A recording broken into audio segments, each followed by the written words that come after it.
Welcome to Life Words Day by Day, where we're studying 2 Samuel chapter 18.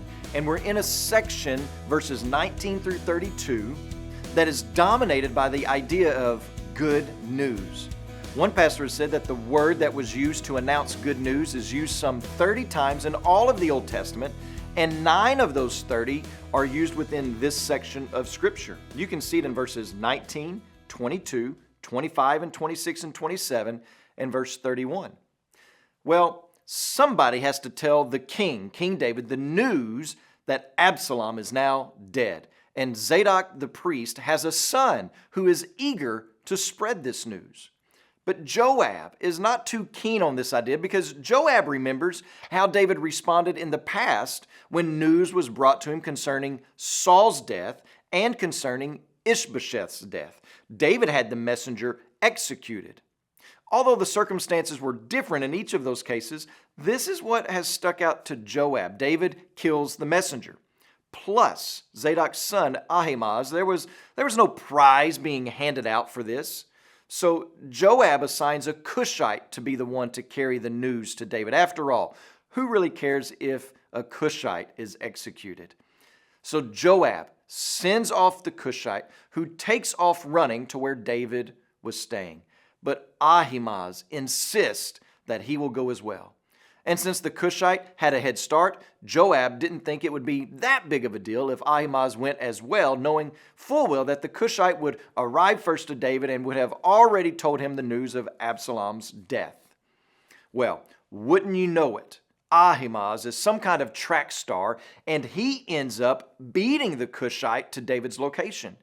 And Ahimaaz shares the news. Blessed be the Lord your God, who has delivered up the men who raised their hand against my lord the king. This is good news. This is great news. The kingdom has been rescued from the threat. The kingdom is intact. The kingdom is safe.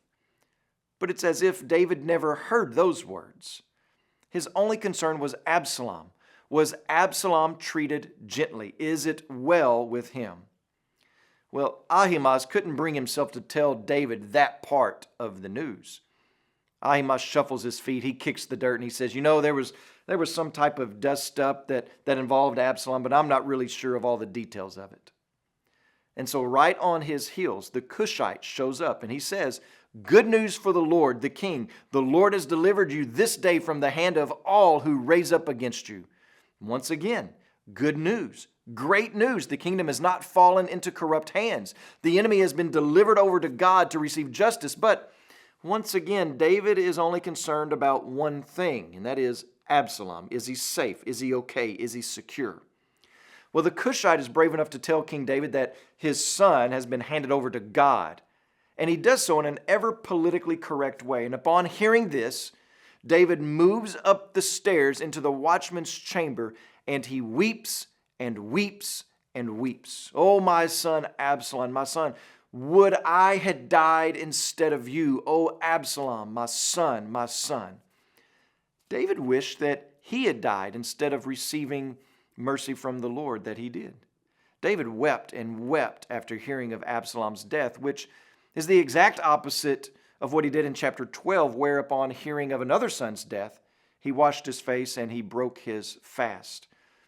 Well, at this point, Joab confronts David and makes him face the people in order to restore their confidence, because David was grieving to a point that it made the people of Israel ashamed of what they had done in the war.